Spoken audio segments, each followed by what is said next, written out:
big a pizza pie, that's amore. When the world seems to Welcome to News with Goose, the online YouTube video show devoted to making its viewers lose all faith in humanity. I'm Gage, and today's topic is food. Before ingestion, during ingestion, and after digestion. The first story in our lineup deals with a Japanese researcher from the Okayama Laboratory in Japan. The researcher claims that his country has more sewage mud than they can handle. Tokyo Sewage, for some reason, asked him to explore its possible use. No surprise, he came up with a turd burger. During his research, he discovered sewage mud contains a great deal of protein, so he began developing a process of extracting that valuable protein and turning it into a viable meat substitute. Sewage mud is high in protein because it's full of bacteria, which most of it comes from human feces. However, these microorganisms are harmless because they are killed by heat during the manufacturing process. According to the initial tests put on by the researcher, the artificial meat even tastes like beef, thanks to added soy protein and red food coloring to give it more a natural look. Blind taste tests. Not a good idea. According to the scientists and the studies, the burger doesn't sound bad when you look at its nutritional value. I guess it's 63% protein, 25% carbohydrates, 3% lipids, and 9% minerals. He found that not many people would be too keen to try the meat if they knew it was made from sewage and contains proteins from human excrement. But if the food crisis gets out of control, he says, he wouldn't be surprised to see people fight over a piece of turd steak. In the meantime, the scientist actually hopes to get his invention into mass production, making it affordable. Problem is, right now, shit meat, as it's called, is actually 10 times more expensive than real meat. Let's take a look at the picture of this researcher along with his shit burger that he came up with. As you can see, he kinda looks a little freaky, but the burger does indeed look like real meat. It might just be me, looks a little gooey, tiny bit pale, I don't know. Might be good, looks kinda like a steak-um, whatever. But, the way I see it, if people eat it, third world countries might just be able to get a good meal out of it. Another question that might come to mind is, if someone went on a diet of all fruit, how would the burger taste? Would you need a marinade? Who knows? If you ate a meat diet, say 50% pork, 25% poultry, 25% beef, call it a farm burger. Who knows? Main question I have, who the hell would want to make meat out of poop? Let's think of it this way. You take a shit, look in your toilet, how many people in the world are going to say, looks pretty good, might taste like chicken, let's slap it on a grill, add some food coloring, and say good to go. Pardon me. I'm a little thirsty.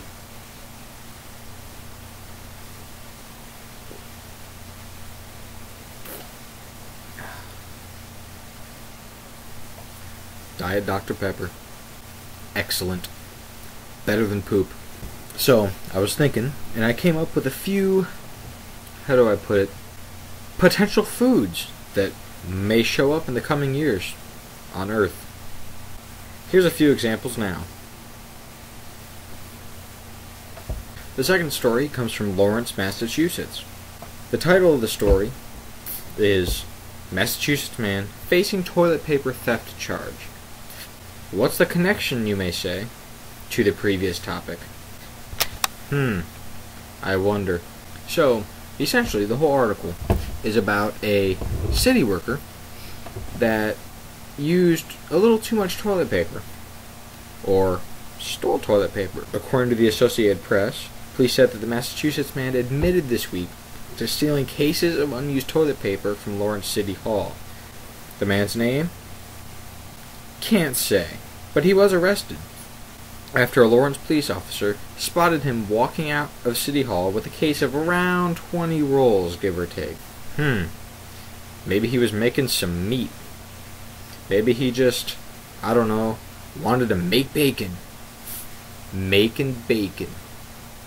Police said security video showed the 53-year-old resident entering City Hall empty-handed, then leaving with the case of toilet paper. The man admitted stealing toilet paper from City Hall 5 or 6 times, among other supplies. According to the police report, the man pulled 6 tightly folded toilet paper rolls from his buttocks and groin area at the police station. Guess if you're going to use it in the right area. The man was charged with larceny over $250.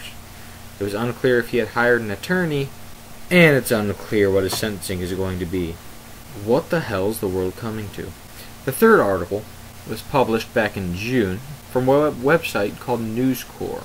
According to this article, a food blogger was jailed for calling noodles too salty.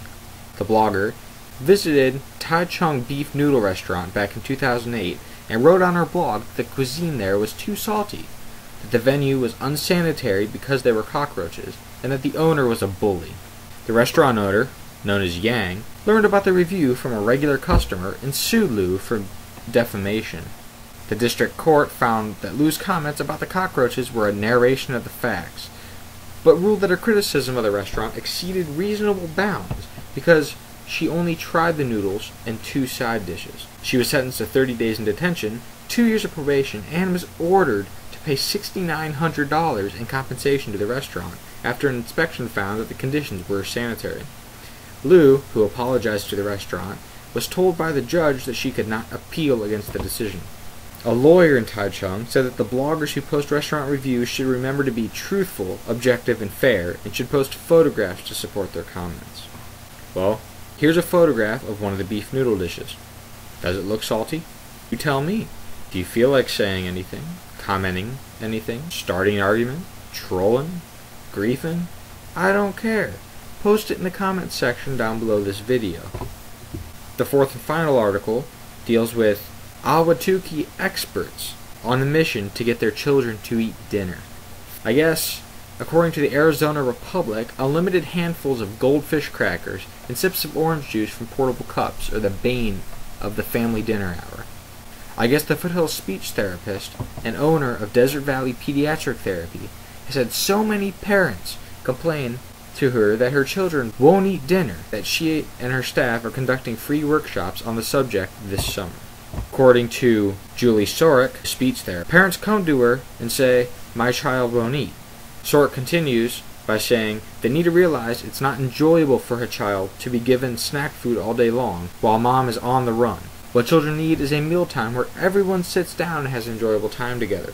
Sorek said it's typical for her to question parents about a child's eating habits and discover this kiddo has had a full cup of orange juice all day long. No one's going to be hungry for meals if they have been drinking juice all day long. The same goes for unlimited access to goldfish and graham crackers. According to the article, 20% of the children she sees are so overweight she calls parents' attention to the problem. Often, she said, the root cause is not too many trips past the fast food drive-thru window, but too many low-fat, high-carbohydrate snacks.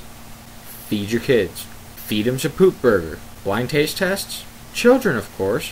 Why not? Let's turn to the Japanese scientists for answers. Is this the food crisis that scientist was talking about? Possibly. Anyway, that was episode 1 of News with Goose. If you enjoyed it, please comment in the comment section below. If you did not, do the same. Post comments on what you would like to see in future episodes. Like my glasses? Pardon the twitches. I have Tourette's. Diet Dr. Pepper is delicious. Are you delicious? Please, let me know. We'll have a discussion next week. Thank you for watching episode 1 of News with Goose. Catch you all on the flip side.